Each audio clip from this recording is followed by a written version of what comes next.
মুবতিলাতুস সিয়াম, কি করলে রোজা ভেঙে যায়? Causes that make you fasting null and void, যে কাজগুলো আপনার রোজাকে নাল এন্ড ভয়েড করে দেয়। কি করলে রোজা ভেঙে যায়?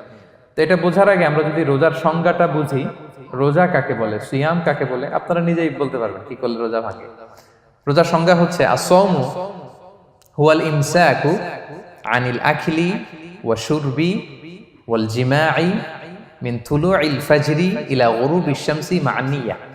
মানে রোজা হচ্ছে বিরত থাকার নাম। কি থেকে? খাওয়া থেকে, পান করা থেকে, ফিজিক্যাল ইন্টিমেসি থেকে স্ত্রীর সাথে, সকাল থেকে শুরু করে, ফজর থেকে শুরু করে ইলা গুরুবিশ শামস মানে সানসেট পর্যন্ত, সূর্যাস্ত পর্যন্ত মা'আন নিয়্যাহ, নিয়তের সাথে। ক্লিয়ার হয়ে গেছে না?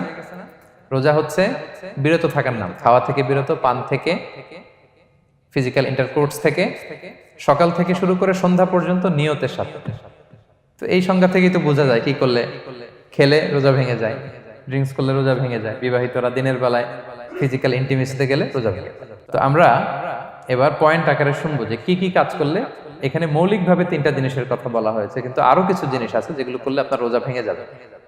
আসুন আমরা সেগুলো শুনি। 1 নম্বরে হচ্ছে ইচ্ছা করে যদি আপনি খান, ইচ্ছা করে খাইতে হবে, বুঝছেন? ভুল করে খাইলে কিন্তু রোজা ভাঙে না। খুব মজার না ব্যাপারটা? অনেক সময় এমন হয়, অনেকের অভ্যাস যে সকালবেলা সে ঘুম থেকে উঠে পানি খায়। তো আপনি হঠাৎ করে 1 গ্লাস পানি খেয়ে ফেলছেন, খাওয়ার পরে মনে হয়েছে ওরে আমি তো রোজা, এখন কি হবে বলেন তো? ভাঙবে না? ভাঙবে না, ভাঙে নাই। শুধু 1 গ্লাস পানি না, ভুলে যদি 1 প্লেট ভাতও খেয়ে ফেলেন, ভুলে, রোজা ভাঙবে না। তো রোজা অবস্থায় এত বড় ভুল অবশ্য কেউ করে না, কি বলেন? পানির এটা হয়ে যায়, তাও প্রথম 1, 2, 3 রোজায় হয় না? প্রথম 1 দিন, 2 দিন, 3 দিনে অনেক সময় এরকম হয় যে ভুল করে পানি খেয়ে ফেলে। তো ভুল করে যদি কেউ খায় তার রোজা ভাঙে না। অথবা জোর করে যদি কাউকে খাওয়ানো হয় রোজা ভাঙে না। ফোর্সফুলি খাওয়াইলে ভাঙে না, ইন্টেনশনালি যদি কেউ খায় রোজা ভেঙে যায়। ক্লিয়ার? 2 নাম্বার, ড্রিঙ্কিং ইন্টেনশনালি, যদি পান করে ইচ্ছাকৃত, রোজা ভেঙে যায়। 3 নম্বরে হচ্ছে ফিজিক্যাল ইন্টারকোর্স, দিনের বেলায় যদি ফিজিক্যাল ইন্টিমেসিতে যায় হাজব্যান্ড ওয়াইফ এবং দেহ থেকে যদি সিমেন আউট হয় রোজা ভেঙে যায়। তবে ইচ্ছাকৃত যদি আপনি রোজা ভাঙেন, এটা বড্ড ভয়ঙ্কর প্রিয় ভাইরা। এটা খেয়াল করে মনে রাখবেন যে ইচ্ছা করে রোজা ভাঙার চেয়ে বড় স্পর্ধা আর হতে পারে না। কারণ এই রোজা রাখাটা কি রমাদানে ফরজ। আপনি যদি ফরজ ইচ্ছা করে ভাঙেন তাহলে শুধু কাজা করলে হবে না, কাফারা দিতে হবে। কে দিতে হবে? তাহলে আমরা জানছি কাজা, আমরা জেনেছি ফিদিয়া, এবার নতুন একটা টার্ম শুনলাম, এটা কি? কাফারা। ইচ্ছা করে রোজা ভাঙলে কাফারা দিতে হবে। এন্ড হোয়াট ইজ কাফারা? কাফারা হচ্ছে টানা 2 মাস রোজা রাখা একটার জন্য। পারবেন? রমজানেরটা রাখতে তো খবর হয়ে যায়, কি বলেন? ইচ্ছা করে যদি কেউ রোজা ভাঙে তার কাজা কাফারা 2টাই লাগবে। কাজা মানে কি? একটা রোজার জন্য একটা রাখা, আর কাফারা 2 মাস 60টা রোজা রাখা। 60 খবর আছে। কিন্তু আপনি ইচ্ছা করে যদি রোজা ভাঙেন, এর জন্য কাজা করলেন, একটা 60টা রাখলেন, মোট 61টা রাখার পরেও রমাদানের যে রোজা, এটার ফজিলত কি আপনি পাবেন? এটা আপনি পাবেন না। এটা বড্ড ভয়ঙ্কর। আমরা যেন ইচ্ছা করে কেউ রোজা না ভাঙি। এই ইচ্ছা করে যদি কেউ রোজা ভাঙে অথবা ইচ্ছা করে দিনের বেলায় যদি কেউ ফিজিক্যাল ইন্টারকোর্স করে, তখন তার কাজাও করা লাগবে, কাফারাও করা লাগবে। এই ভুল যেন আমরা কখনো না করি, মনে থাকবে। এবার একটা মজার হাদিস শোনেন, সহিহ বুখারী। এক সাহাবী দৌড়ে এসে রাসূল সাল্লাল্লাহু আলাইহি ওয়াসাল্লামকে বলতেছে, ইয়া রাসূলুল্লাহ হালাকতু ইয়া রাসূলুল্লাহ, হে আল্লাহর রাসূল আমি তো শেষ। সাহাবী বলতেছে, ইয়া রাসূলুল্লাহ আমি তো শেষ। তুমি শেষ, কি হয়েছে তোমার? রাসূল সাল্লাল্লাহু আলাইহি ওয়াসাল্লাম বললেন, ওয়ামা আহলাকাক, তুমি কেন, কি সমস্যা? হালাকতু ইয়া রাসূলুল্লাহ লিটারাল মিনিং হচ্ছে, ইয়া রাসূলুল্লাহ আমি তো ধ্বংস হয়ে গেলাম। রাসূল বললেন, কি হয়েছে, কিভাবে ধ্বংস হইলা? তো সাহাবী বললেন, ওয়াকাআতু আলা ইমরাআতি ফি রমাদান, আমি রমাদানের দিনের বেলায় আমার স্ত্রীর সাথে ফিজিক্যাল ইন্টারকোর্স করে ফেলেছি, আমি তো শেষ, ইয়া রাসূলুল্লাহ আমারে বাঁচান।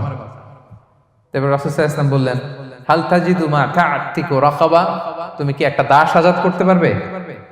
কাফারার মূল বিধান হচ্ছে দাস আজাদ করা অথবা 60টা রোজা রাখা অথবা 60 জনকে খাওয়ানো। ওকে, তো রাসূল সাল্লাল্লাহু আলাইহি ওয়াসাল্লাম বলতেছে, তুমি কি একটা দাস আজাদ করতে পারবে? উনি বলল, না, আমার তো এই সক্ষমতা নাই, আমি পারবো না। তো রাসূল সাল্লাল্লাহু আলাইহি ওয়াসাল্লাম বললেন, ফাহাল তাস্তাতিউ আন তাসুমা শাহরাইনি মুতাতাবিআইন, তাহলে টানা 60 দিন রোজা রাখতে পারবে? বলতেছে, লা ইয়া রাসূলুল্লাহ, এটাও আমি পারবো না, 60 দিন রোজা রাখা আমার পক্ষে সম্ভব না। এরপর রাসূল সাল্লাল্লাহু আলাইহি ওয়াসাল্লাম বললেন, ফাহাল তাজিদু মা তুতঈমু 60 মিসকিনান, তাহলে 60 জনকে খাবার খাওয়াইতে পারবে? বলতেছে, না, এটাও পারবো না। তো কোনোটাই সে পারবে না। এবার উনি বসে রইলেন। ফাউতিয়া বিআরাকিন ফিহি তাম, হঠাৎ করে রাসূল সাল্লাল্লাহু আলাইহি ওয়াসাল্লামের কাছে এক ঝুড়ি খেজুর আসলো। এবার রাসূল সাল্লাল্লাহু আলাইহি ওয়াসাল্লাম বললেন, সেই লোক কোথায় যে কিছুই করতে পারবে না, একে ডাকো। এবার আসলে এবার রাসূল সাল্লাল্লাহু আলাইহি ওয়াসাল্লাম বললেন, তুমি দাসও আজাদ করতে পারবে না, 60 দিন রোজা রাখার নিয়ম এটাও পারবে না, 60 জনকে খাওয়ানো এটারও সক্ষমতা নাই, তাহলে এই যে এক ঝুড়ি খেজুর আসছে আমার কাছে, সদাকার খেজুর, যাও এটা তুমি দান করে দাও আল্লাহর রাস্তায়। এবার উনি বলতেছে, আলা আফকারা মিন্না ইয়া রাসূলুল্লাহ, আমার চেয়েও গরীব কাউরে দান করব? রাসূল সাল্লাল্লাহু আলাইহি ওয়াসাল্লাম বললেন, হ্যাঁ। উনি বলতেছে যে আমার চেয়ে গরীব মদিনায় কেউ নাই। উনি বললেন, ফামা বাইনা লাবাতাইহা আহলু বাইতিন আহওয়াজু ইলাইহি মিন্না ইয়া রাসূলুল্লাহ, এই মদিনায় আমার চেয়ে গরীব, মানে এটার প্রতি মুখাপেক্ষী আমার চেয়ে বেশি কেউ আর নাই। ফাদাহিকান নবী সাল্লাল্লাহু আলাইহি ওয়াসাল্লাম, রাসূল সাল্লাল্লাহু আলাইহি ওয়াসাল্লাম এই কথা শুনে হেসে দিলেন। হাত্তা বাদাত আনিয়াবু, রাসূল সাল্লাল্লাহু আলাইহি ওয়াসাল্লামের চোয়ালের দুই পাশের দাঁত দেখা গেল। রাসূল সাল্লাল্লাহু আলাইহি ওয়াসাল্লাম সাধারণত হাসতেন না, দেহেক যেটা এটা খুব কম হাসতেন না, তিনি তাবাসসুম যেটা স্মাইলিং মুচকি হাসতেন, ওটাতে দাঁত দেখা যায়। কিন্তু এই লোকের কাণ্ড দেখে, এই সাহাবী রাদিয়াল্লাহু তাআলা আনহুর কাণ্ড দেখে রাসূল সাল্লাল্লাহু আলাইহি ওয়াসাল্লাম হাসি আর থামা রাখতে পারলেন না। ফাদাহিকান নবী সাল্লাল্লাহু আলাইহি ওয়াসাল্লাম, রাসূল সাল্লাল্লাহু আলাইহি ওয়াসাল্লাম এমন হেসেই দিলেন যে ওনার দাঁত দেখা গেল, এরকম হাসি উনি হাসেন না। এরপর রাসূল সাল্লাল্লাহু আলাইহি ওয়াসাল্লাম বললেন, কি আর করা, যাও, ইযহাব ফাআতঈমহু আহলাক, যাও নিয়ে তোমার ফ্যামিলিতে খাও। করছো তুমি বড় ভুল, এখানে কাফারা দিতে হবে, 60টা রোজা রাখা, দাস মুক্তি, 60 জনকে খাওয়ানো, কিছুই পারবা না। আসলো খেজুরের বক্স, তোমার সাহায্য করার জন্য দিলাম, যাও এটা সদকা করো। এখন তুমি বলতেছো তোমার চেয়ে গরীব আর মদিনায় কেউ নেই, তো কি আর করা, যাও তুমিই খাও। তো এই মজার হাদিসটা এই কাফারা রিলেটেড হাদিসের মধ্যে এসছে। তো যদি আপনি ভুল করে, আপনি যদি ইন্টেনশনালি ইচ্ছা করে যদি রোজা ভেঙে ফেলেন, প্রিয় ভাইরা, এটা কিন্তু বড্ড ভয়ঙ্কর। এটার জন্য আপনার কাফারা দিতে হবে, 60টা রোজা রাখতে হবে। এটা যদি না পারেন 60 জনকে খাওয়াতে হবে। কোনোটাই তো সহজ না, কি বলেন? অনেক ব্যয় সাপেক্ষ। গেল 3টা গেল। আর কি করলে রোজা ভেঙে যায়? ইচ্ছা করে যদি বমি করে রোজা ভেঙে যাবে, তবে অনিচ্ছা সত্ত্বে বমি আসলে রোজা ভাঙে। ক্লিয়ার?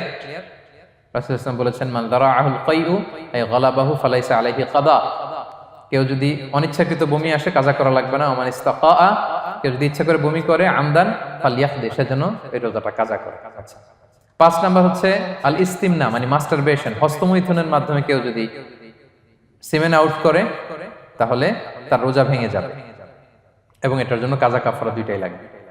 6 number smoking. স্মোকিং যদি রমাদানে কেউ করে, রোজা কিন্তু শেষ। এদিকে আমার মাসালা শেখায় না নতুন করে, অনেকে অনেক ডানে বায়ে মাসালা করে যে হুজুর এটাতে এই, ওটাতে এটা তো ধোঁয়া, এটা তো এই না। স্মোকিং করলে আপনার রোজা ভেঙে যাবে, কারণ এটার মধ্যে এমন পার্টিকেল থাকে যেটা আপনার ভিতরে চলে যায়, সো আপনার রোজা ভেঙে যাবে। খবরদার স্মোকিং করবেন না। 7 নাম্বারে আপনি যদি নাকে ড্রপ দেন, রোজা রাখা অবস্থায় নাকে ড্রপ দেওয়া যাবে না। হ্যাঁ, নাক হচ্ছে gateway to reach in the stomach, এটা স্টোমাকে পৌঁছার একটা গেটওয়ে। আপনি নাকে ড্রপ দিলে দেখবেন কিছুক্ষণ পরে গলায় একটা তেতো তেতো ভাব অনুভব হয়, আস্তে করে এটা স্টোমাকে চলে যায়, আপনার রোজা ভেঙে যাবে। নাকের ড্রপ এটা রাতে, সন্ধ্যা থেকে শুরু করে সাহুর খাওয়া পর্যন্ত। আচ্ছা, এজন্য রমাদানে কিন্তু ওযু করার সময় নাকে পানি দিতে সাবধান। হ্যাঁ, ফরজ গোসলের সময় নাকে পানি দিতে সাবধান, খুব বেশি ইস্তেনশাক করা যাবে।